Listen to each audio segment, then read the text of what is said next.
What's up, YouTube? It's the Action Figure Grader coming back to you with another Vintage Kenner Star Wars market update. And we've got a lot of nice items to cover in today's video, so we're going to dig right in. And most of these are loose graded figures. It seems like a lot of viewers have been asking for loose graded figure prices lately. And I think part of it is because mint on cards have gotten so expensive. I mean, they are just pricey. And for those of you looking for mint on cards, don't worry, I still got a few in here that I think are worth talking about. And I'll say this, that my buying habits have really decreased with the coming recession. I'm just so worried about where things are going right now. Personally, I think my income next year is going to be like a quarter of what it is this year. It's just terrifying how much the real estate market the bottom has dropped out of it completely. It's pretty wild, but let's go ahead and dig right in. We've got, first of all, a mint on card. This is a 12-back C AFA 80 small head. So a lot tougher to find the small head Han Solo on a 12-back. And this price did not disappoint. It had a little bit of wave to the card back, but it still was an AFA 80. Here is the grading label on it, 80, 85, 85. Where the sub scores, you can see how wavy the card is at the bottom there. But just a really tough one to find with the small head Han. And you know, I don't see these come up for auction very often. And when they do, they usually go for big money. This one was unpunched with no price sticker. It sold for $3,900 at auction July 9th, 30 bids plus $47.50 shipping. So $39.50 took that one home. Next up, we've got another Han, but this is the Spanish PBP variant, and it was graded 90% by UKG. I have an older case style UKG 85 that I bought probably about a year and a half ago, and I paid about a third of this price. I think I paid $115 shipped for my UKG 85, but again, it was the older case style. This is the brand new case style. Look how beautiful that looks, and these Spanish Hans are very nice, but I was surprised that this one actually sold. It was listed for $300, excuse me, 300 pounds at auction, and it only got one bid right at the very end. I wasn't sure if it was going to sell or not, but I thought it was worth watching because it was a 90%, and it is really tough to find Spanish figures in a very high grade like this. So I think a collector saw this and said, when are you going to find a UKG 90 Spanish Han Solo? Hardly ever. I mean, this might have been the first time I've ever seen a 90 grade for a Han Solo PBP. So again, that one did sell, but it only sold for one bid. That equates to about $353 US plus shipping. That same seller had this one. I thought this was a great deal. It only had one bid again, but this was the Spanish PBP Red Armor Forlom. And what's unique about this is that it has a very reddish kind of tone to the backpack and armor piece that goes on his chest and around his back. Here's the back of him. And this is one I bought myself and had graded myself. And this one did suffer from a common problem with the Spanish PBP Forloms, and all Forloms in general, to be honest with you. And that's at the very neckline on the back. It has a little bit of, you know, kind of damage to it. Oftentimes you see it completely pulled away. But this one's still intact, but it did have that damage. And I don't know what it is about that Forlom, but especially the Spanish figure, it's just known to have that damage on the back. And anyway, this seller had it listed for 350 pounds. It sold, one bid, $412 US is the equivalent price. I paid about $350 for mine ungraded, but it did come back at 85 plus with collector archive services. It did not have that damage to the back of the robe there, but that's something to look out for, though. If you're looking for this variant, this is one of the more highly desirable PBP variants, the Red Armor Forlom. And just make sure you get good photos of the back of that robe, because that's a very common defect that you see. Next up was another great deal. This is the Muffin Man. He always has really nice foreign variants that are graded by UKG. This was a UKG 80% POC, Spanish POC, so early Spanish figure for the Hoth Rebel Soldier. It's known as the painted legs variant, and you can see the damage to the paint there on the legs, especially on the left leg there. I think it's a little overgraded, quite honestly. I think that if AFA got a hold of this, or even CAS, they probably would have given this a 75%. But this figure, this painted legs, Spanish POC, Hoth Rebel Soldier, this is a very common defect. The paint applications on Spanish figures are just really tough to find clean. But you can see how much damage there was to that. But you know, look, Is it 80% relative to other Spanish PvP figures? Yes. Or Spanish POC figures? Yes, in my mind it is, because most figures, most variants, this variant specifically with the painted legs, they're almost always flaky, and there's so much paint degradation.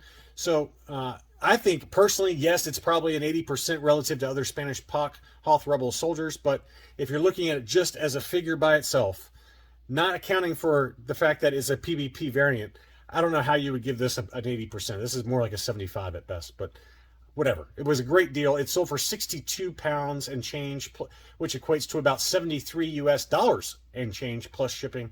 That's a great deal. That's a great deal. I mean, the grading alone on that's probably what, 30 pounds, 25 pounds. So to get an early Spanish made figure that's in fairly high grade relative to other examples I've seen, that's a pretty darn good deal. Next up was one, I was really tempted by this one. I really wanted to bid on this. This is the molded legs Han Solo Hoth. And so the legs are not painted. This is actually molded in kind of tannish plastic. And this is a tougher variant to find. And you can see there on the label, molded legs, 1980, made in Hong Kong. So it's graded UKG 85%. But those legs are just so unique. It's just really cool to see kind of a molded plastic leg versus the usual painted legs.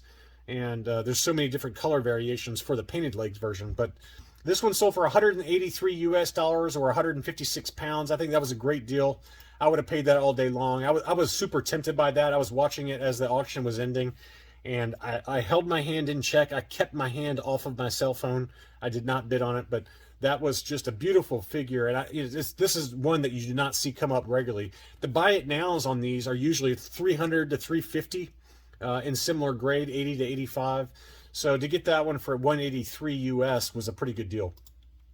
Same seller also had this one. This was a solid dome. R2-D2 graded 85%. This was the made in Hong Kong. That sticker looks pretty clean. It's not yellowed at all. That dome was nice and shiny. Just a gorgeous, gorgeous example of a loose graded R2-D2 solid dome. And the price, of course, reflected that. It sold for 462 pounds, which is 545 US dollars. That is a big number, but that sticker was awfully clean. What was interesting about this is that the sticker placement was much lower than usual. You can see how big that gap was from his head that that spins around versus where the sticker was actually placed. It was placed pretty low on the torso there. So that's just probably a factory error type of situation. Next up was another figure I think was a little overgraded. That was a UKG 85% Luke Hoth. But look how much kind of paint wear there was. A lot of scratching around the crotch area. That's what she said. And the binoculars are also a little bit scratched up. The face paint and the scarf were in great shape though. But a little bit brownish, kind of yellowish to the white portions of the plastic on the limbs and the lower portion of his waist. And I just, it doesn't strike me as an 85%. It got the 85%. It's a Hong Kong COO, but I don't think this would have got an 85% at AFA. I mean, this would have been probably an 80 at best at AFA. So I think this one was a little bit overgraded in my opinion. But it did still sell for 156 pounds or 184 US dollars. It's a gorgeous figure. I'm not trying to disparage the figure that much. I just say, all I'm trying to say is that I think UKG was pretty generous with that score. Next up was a UKG 80% tri-logo Boba Fett. So this is the light blue variation. This one had the painted knee with the unpainted rocket, as you can see. That shin had the yellow paint there. You can also have the unpainted knee with the unpainted rocket, the painted knee with the painted rocket, and then the unpainted knee painted. There's all kinds of different variations. You can also have different colors for the belt. So I think there's 5 altogether that you can pick up for the tri-logo Boba Fett. But a little bit of kind of bleeding from the green armor onto the blue portion on his chest there. As you can see, the paint's kind of sagged off of there, but pretty nice figure. I'm not trying to say it's not a nice figure. This is a beauty. A little bit of wear to the visor area as well by his chin. But anyway, that sold for $260 pounds or 306 US dollars. I think that's a great price. Usually the buy it now for a UKG tri-logo Fett is closer to 500. Sellers just want big money for this. So I think to get this at an auction, 48 bids, lots of action on that one. That was a beautiful figure and a pretty great price. Here was an AFA 85 Taiwan Boba Fett with the correct version 5 blaster. Beautiful example, and it sold for 432 US dollars. Now this seller usually has lots of high grade, loose graded figures, but I feel like his prices usually are ridiculous. And this is one where I feel like the price was pretty fair. You know, this is a pretty darn good price for a Taiwan Fett. And maybe that's, again, we've talked about how loose graded Fetts are coming down in price. I think it's because a lot of sellers who have been submitting them over the last year or so, after seeing some of the prices for loose graded Boba Fetts, they decided to cash in and get their figures graded. And you know, but it does seem like in general, since the Book of Boba Fett's ended, that prices have come back down to earth a little bit on loose graded, high grade Boba Fetts. But I think that price is pretty good for a Taiwan Fett. Here's another one I was looking at pretty closely. I was tempted on this one as well. These are the only two I believe that I think I was really tempted to bid on. But this was an AFA 80 plus long eye tubes variant Sand People. So that's two that we've seen sell in the last month or so after not seeing any for about, you know, 2 or 3 years. So this one sold for $176.50. And again, we saw an AFA 85 that that sold for big money. I don't remember what the exact number was. I want to say it was over $700 though. So to go from an AFA 85 down to an 80 plus, the price got cut by about 2/3. But a really nice example of the long eye tubes Sand People. That's a pretty tough variant to find. Next up was another beautiful one. This was a raised bar, no COO variant for the Luke Bespin with the brown hair. This is kind of considered as that one time, who's a fellow YouTuber, he's mentioned that these are kind of considered overstock Luke Bespins. A lot of these showed up in baggies, sealed little baggies, but it has a raised bar on the back of the leg. It's hard to see because AFA is so idiotic with their casing style that they don't really show you the COO, but you can barely see the raised bar that's blank on the back of the leg there. And I assume that those are made in the Meccano French factory back in the day. I've heard that they're China as well, but I'm pretty sure that it's a Meccano. The Meccanos are the blank raised bars, to my knowledge, but what do I know? But it sold for $222.50 plus shipping. Pretty good deal, I think, for a brown-haired Luke raised bar. This price blew my mind. I was really shocked how high this one went. This was an AFA 80 plus Bossk, and it's nothing special about it. I mean, it's the olive head flat paint. It's a very, very common variant for the Bossk. Probably the most common, quite honestly, for all the different Bossk variants. But it was an 80 plus, and it sold for $351. I don't know what is going on with that price. That price just strikes me as way, way too high. I was thinking maybe 150 to 200 max, but it blew well past that number. So Bossk is on the way up for those of you that collect him. This was a good deal, I thought. This was an AFA 85 General Madine, and this is the Taiwan. This is the non-green hair Taiwan. So there is a greenish hair also variant that was made in the Taiwan factory, but this is just the standard Taiwan. But brand new case style, AFA 85, that sold for $113.50. I thought that was a great deal. Usually the buy it now is closer to $150 for an AFA 85 loose graded Madine, so pretty good price there. And then finally, this same seller had an AFA 85 AT-AT Commander that sold for $117.50. I thought that was a great price. Beautiful example of the AT-AT Commander. But speaking of AT-AT Commanders, I've got another one that I'm going to show you right now that was not a great price. I mean, maybe it is. I don't follow prototypes that well, but this AT-AT Commander was an unpainted first shot prototype, graded AFA 80. Beautiful example of a pre-production figure, and usually pre-production Empire Strikes Back figures that just not that numerous. Those tend to command the highest prices on the Facebook groups when you get a first shot prototype of an Empire Strikes Back character. And this one sold for $2,225. I was expecting about $2,000. That was the number in the back of my mind. And it sold at auction, so it was kind of nice to see what the open market would decide it is worth. But yeah, $2,225, took that home on 25 bids. A beautiful first shot prototype. Next up, we got a mint on card. This was the 47 back free 4-LOM offer. And this was Hammerhead. It was punched. It did have a price sticker. It also did have a pretty yellowed blister, as you can see there. But the card was in pretty clean condition, just light edge wear, probably like a yellowed 80 would be my guess in terms of the grade. Here is the back of the card.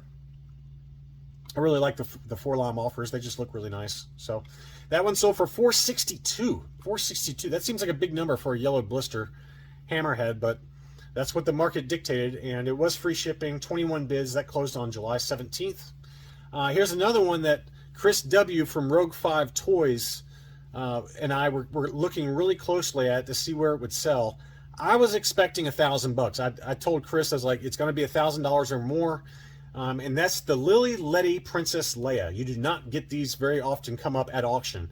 It was graded 80 by CAS, a beautiful example of the Mexican Lily Letty, and this is one of the more desirable Letty variations. Just tough to find that one. It's really the blaster that's the tough part to find, but I did do some zooming on the blaster based on the limited photos that were available, and here was a good shot there.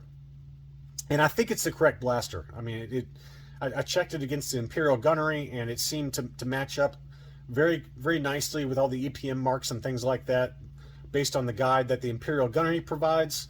And it was a beautiful figure. It was a beautiful figure, and the price was pretty much in line with where I expected. I said, you know, usually ungraded, these can command anywhere from $800 to about $1,200, and it fell right in the middle there at $1,009 on 77 bids plus $15 shipping. But a really nice foreign variant. Next up, we had an AFA 85 Plus Han Solo in trench coat. So an 85 Plus is a tough one to get. And Han trench coats, even ungraded, are definitely jumping up in price. That's one figure that I've noticed on Rogue 5 to get much higher prices than I expected. But an 85 Plus, it did sell at auction for $142.50. $142.50 is a great price, I think, for a very high-grade figure. I mean, I don't care if it's a Return of the Jedi figure or something earlier. I mean, to get anything in an 85 Plus or a 90, you're going to be paying big money. And to get it for under $150, that's a pretty good price in my mind. Here's the label on that one. This was the pink face, plain lapel, no COO. So these would appear on like the Tri-Logos, the Palatoy Tri-Logo cards. But that's a beautiful figure. Couple of baggies also did sell here recently. This was a Luke Skywalker Hoth baggie. It was advertised as heat sealed, and this would be like the ESB, I think C baggie is the correct baggie number for this one. But that sold for $110.50. Pretty decent price. It wasn't perfect. It's probably like 80-ish grade. It had some staining and kind of dirt there at the bottom of the baggie, but a little bit of cloudiness to it. But the print on the actual baggie was very clean, but I'd say probably grade like an 80. But $110.50 is a pretty great price for any kind of main character in a sealed baggie. And while these pictures are not great because of the background, this was a sealed baggie for Zuckuss, made in China baggie. That one sold for $91 and change. I thought that was a pretty great price. The prices range anywhere from 80 to about 120, depending on how clean the baggie is for Zuckuss. There's been a lot of those lately that have been selling. Next up was a transition card, free Neonum offer, and I just got this one for the Cloud Car pilot. And this one was a beautiful example. And I watched this one. This one sat on the market for a while, but it was a nice clean blister. It did have a little bit, I think what held me back, I was tempted on this one, but what held me back was that it had a little bit of spider veining on the card. And let's see if we can find it in the photos. But I remember specifically that it had just a little bit of spider veining, but the blister looked nice and clear, just a little bit of damage down there to the lower left-hand corner on the front. Here's the front right portion of the card back. Again, just some very, very minor edge wear, but in general, a very nice, clean card. A little bit of damage around the hang tab, as you can see, but I don't know. I think it'd probably get like a low 80 is my guess, depending on who's grading it. But that sold for $700, but it did sit for about, I'd say 2 or 3 weeks at least. But those transition cards continue to be pretty high demand with collectors. But here's another. I think this is the dark brown variation for the Sand People. It's got that dark brown paint on the gloves as well as the bandolier and on the face mask there. So there's a number of different kind of color variations for the Sand People. But that's another good angle there. You can see how dark that paint is. But $700 took that home plus shipping. This card was pretty beat up, but it was advertised as a mint on seal card Palatoy Tri-Logo Leia Hoth. I would love to pick one of these up in a little bit higher grade. This one was pretty heavily damaged. This is, you can see all the wear to the card back there, but it was still unpunched and it was advertised again as still factory sealed. The blister is actually pretty decent shape, not great. I think because of all the damage to the card back, you'd be lucky to get like a 50 50 grade, but pretty nice card back in general. I love that photo of Leia with her angry. And this is the kind of look, you see the look on Leia on that card back? That's the look that my wife gives me when I get new packages arrive. Okay? This is what I deal with. This is my life right here, is that look that Leia's giving. That one still sold for $356 despite all the damage though. So that just shows you how demand for these Palatoy Tri-Logos when they're mint on card, it doesn't matter what kind of condition they're in. Here was an AFA 80 Yak Face that sold at auction, $787, 22 bids. And we've documented a few here recently that were AFA 85s that hit over $1,100. So I think for an AFA 80, that's, a rung or two down on the grading scale, and you're getting, let's call it about $300 less for the purchase price. So that's probably kind of right in line with market for another last 17 figure that's commanding big money. And then finally, yet another Size Fromm sold, mint on card. I don't know what, I think because sellers are sitting on these and they're seeing all the stupid prices that sellers are getting on eBay for mint on card Size Fromms, that they're all listing them at the same time. I mean, we go like a year without seeing any mint on card Size Fromms, and this is at least the third one that we've seen here recently. So another beautiful clear blister. Again, it was made down in the made in Mexico factory, Lily Letty. So those blisters tend to stay nice and clear. It was graded 75 plus by AFA. The subgrades were 75, 85, 85. So two really nice high scores. Unpunched, no price sticker.